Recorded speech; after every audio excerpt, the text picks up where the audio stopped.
You in the streets, by the way. Like, anyone who's listened to season 1, I think we really need to put you in touch with... Wow. What's his name again? The guy who's... Mike Skinner. Mike Skinner. Well, I mean, you can tell you're a pure... That's why I've got that.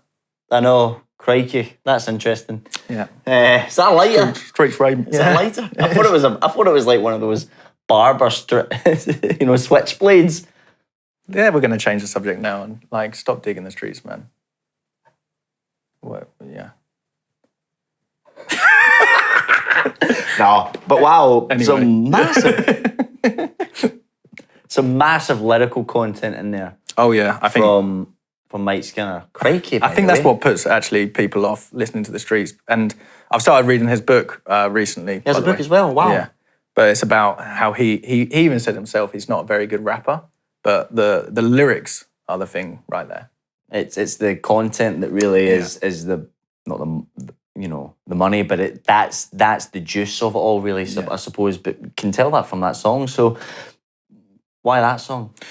Well, I suppose that was my edge of the cliff moment, really. I knew things needed to change, and I know that I couldn't do them by myself, really. So, I mean, I found the strength from somewhere to admit myself into rehab, and then I started telling everyone that I had done that. My first sort of, honesty moment and authenticity about what was going on. I think my mum always had this feeling in her that something like this would happen or it was going to happen. So I told my mum, my dad, and then closest people around me, like my housemates at the time, so they knew the situation, and then other people as well. So yeah, I did like 2 weeks intense in the rehab, like in-house patient, let's say. And then when I came out, it was like a predicted 4 to 6 weeks as an outpatient, so like going in each week.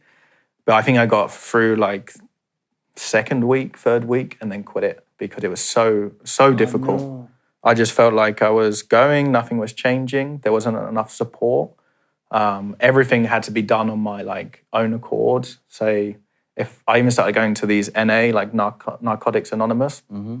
But again, I got really like freaked out by it because I was in this, very susceptible environment. And if someone was like, "Oh, what's wrong?" I would like, don't touch me. Yeah, like, you had your guard up then, I suppose. Yeah, massive. Even though I was admitting things, I didn't want like that touch, especially like from other men as well. I suppose I didn't want people to come up and comfort me and stuff like that. Was there a stigma there? Do you think was that a time in your life where you felt that topic was maybe still taboo for you, at least? I think especially with Narcotics Anonymous, what I struggled with was that there's these 12 steps, right? And it's very heavily relates to like a spiritual awakening or like religious backed discussion.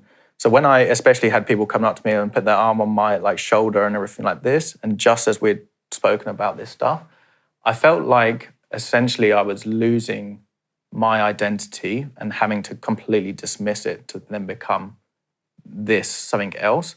And I've never been a religious person. I've never been very spiritual or anything like this.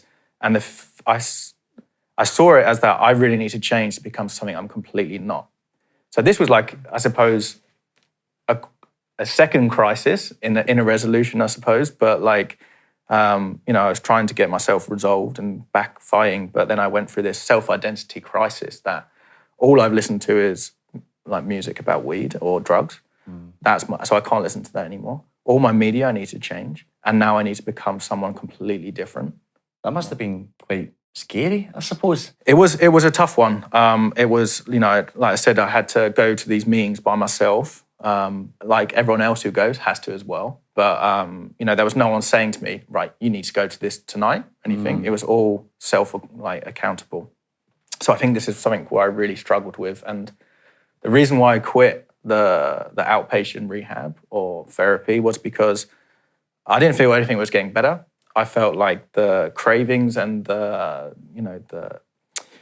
need for that? The temptation was sort of was way too strong. Yeah, was way too strong in Amsterdam that I said to myself, right, I need to get my degree done. I need to leave, and that's it. Right? And so that's why I set out a plan of action, and that's what I did. Great. I told myself that I wasn't going to stop smoking weed until I leave Amsterdam, and that's also what I did. So I managed to graduate with quite a good, degree in the end, and then I left Amsterdam, but moving back home, I fell into the same troubles. I have to note now that when I came out of rehab, though, I managed to really luckily patch things up with my partner, who's now fiance and mother of my child.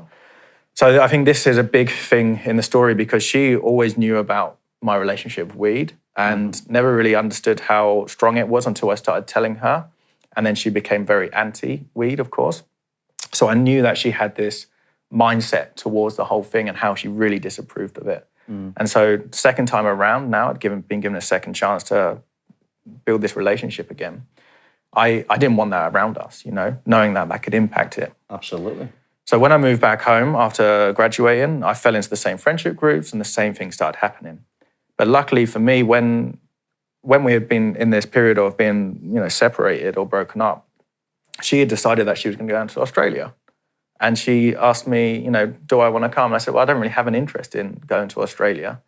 But I couldn't find anything in England. I couldn't find a job. I was just falling back into the same routines and the same problems again.